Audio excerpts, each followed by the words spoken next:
Kulingana na habari ambayo tunaendelea kuipokea, mtazamaji wangu, kama vile unaona hapo kwa screen, siku chache tu baada ya Rais William Samoei Ruto kutoa vetting kwa watu ambao wanataka kuchukua vitambulisho karibu na mipaka.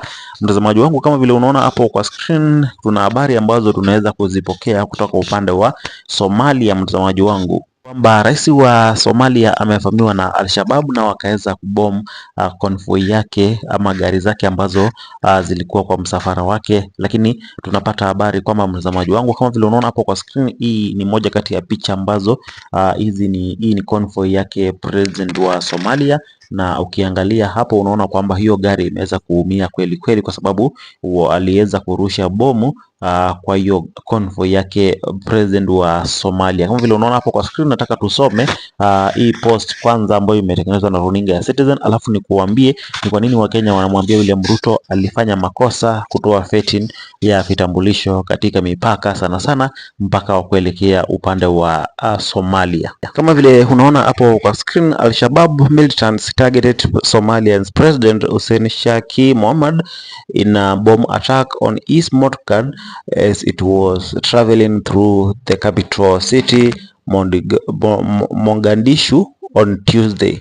The Islamic group said two senior government and military officials told that Mohammed was safe following the attack, and the president and Faisal Zakaria as Hussein wrote on a post on X that he was good and well on his way to the front lines.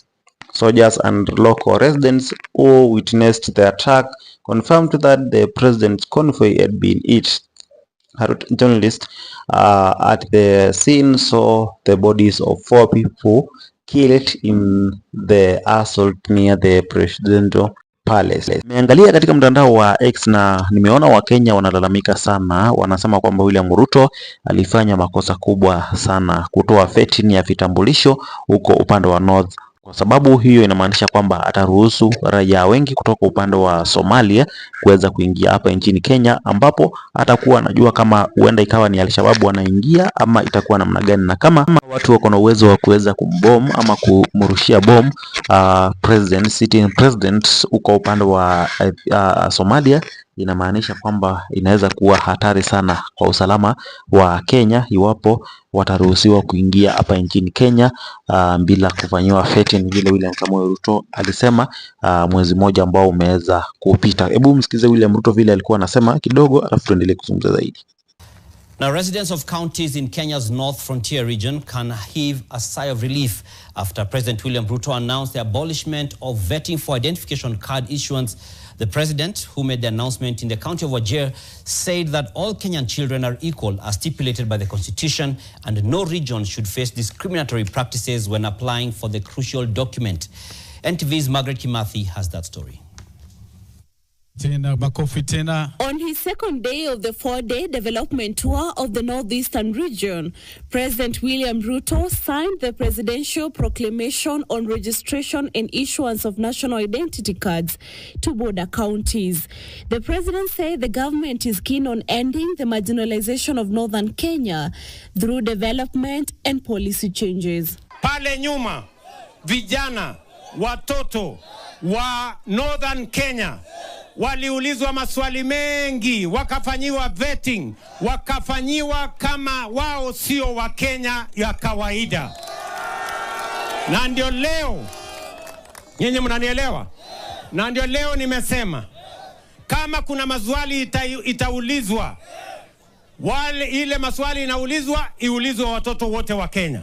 For years, residents of Northeastern have endured extra vetting and ethnic profiling by the state before they acquire birth certificates and national identity cards. Ruto also announced that he would reopen a passport office in Garissa on Thursday, which had been previously closed. That the extra requirements for vetting and ethnic profiling to which persons living within border counties are subjected to during registration and issuance of national identity documents shall be and is hereby discontinued. During the development tour, the president also flagged off the vaccination and the national livestock restocking programs targeting vulnerable families who lost